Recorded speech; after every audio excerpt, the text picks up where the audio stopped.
This video was put out by the Intercept, but we felt like it deserved some amplification.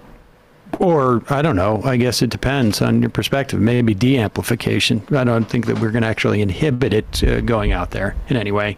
The House, as you may know, passed this Competes bill, which deals with a whole host of infrastructure and some industrial planning and to deal with economic competition with China. One of the amendments that was offered was by Pramila Jayapal, and it was an investigation into the Biden administration's decision to confiscate Afghan money that they had frozen, $7 billion worth of Afghan money, the Afghan government's money, and splitting it up, one, to make it available to 9/11 survivors or families who are involved in a civil suit. This is on top of the compensation fund. And two, ostensibly to provide direct humanitarian aid to Afghanistan as opposed to us providing aid. It's not, it's returning their money is what it is. And so here's Jayapal's amendment to investigate just that act. And here is the video by the Intercept.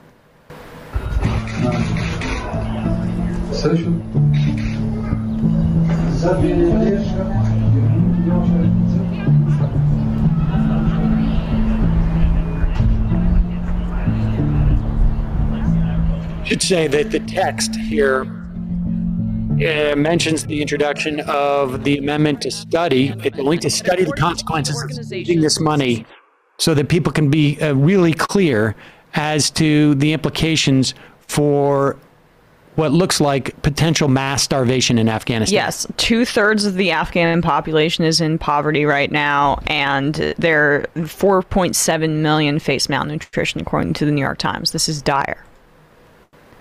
Starvation could kill 1 million children this winter. American policymakers deserve to have a complete and comprehensive picture of what is occurring in Afghanistan. Members will record their vote by electronic device. Every Congressman, Republican, do you have a minute to talk about Afghanistan? Voted no. And here's the Intercept going on. Continue to play it. Are you concerned at all about sanctions and humanitarian suffering there? Running late, sorry. Congressman, do you have a minute to talk about Afghanistan?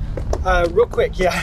I believe you voted against that amendment. I mean, do you think that we should be studying the humanitarian suffering there? I mean, I think we should study the humanitarian suffering everywhere. Obviously, the humanitarian suffering all over this planet, right?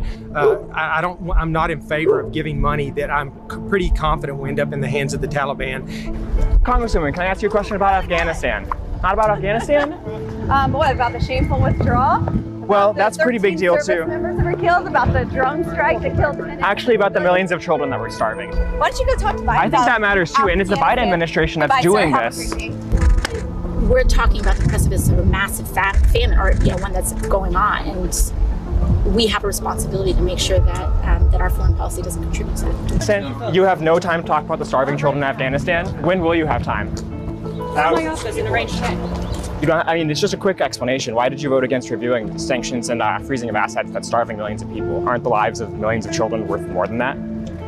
Do you have any thoughts about the sanctions and the freezing of assets in Afghanistan that are starving millions of Afghans? Thank you. You don't have any concern? Does it weigh on your conscience at all that thousands of children are starving right now while we sit on our hands? Congresswoman, can I ask why you voted against an amendment to review the sanctions on Afghanistan last week? Just a brief explanation of the vote. Nothing? It's not worth your time at all? Wait, how did Val Demings vote? I missed. Val Demings, one of the 44 Democrats who voted against the amendment. Okay. A list is available. You can find that you can find it just by Googling roll call on bill number HR 4521. and telling that Ocasio-Cortez was pretty much the only lawmaker to stop to speak to the intercept there. Yes, and I imagine they had others who had voted in favor, Democratic ones who had voted in favor. But it's you get a good sense of where these people are in terms of, New York, Sean Maloney, for instance, voted against. Delgado even voted against. It's pretty shocking to me how you could vote even against the actual, just a report on this. And part of it is because nobody wants to talk about how we have left Afghanistan. And I mean, stolen their money as they're in famine. Here's the thing. I can understand how people are saying they don't want the Taliban to have money because the Taliban is bad. But but why do we care that the Taliban is bad? I'm trying to make this simple so that a seventh grader could understand this. We think the Taliban is bad because they do bad things to the Afghan people. Right? I mean, that's why we say they're bad, why we wouldn't want to give them money. Well, I think a lot of seventh grade minded Americans might say, well, they might attack us. That's the main concern. They're afraid of another 9/11. Yeah. Well, of course, the Taliban did not attack us. The Taliban shielded people who did. That's true.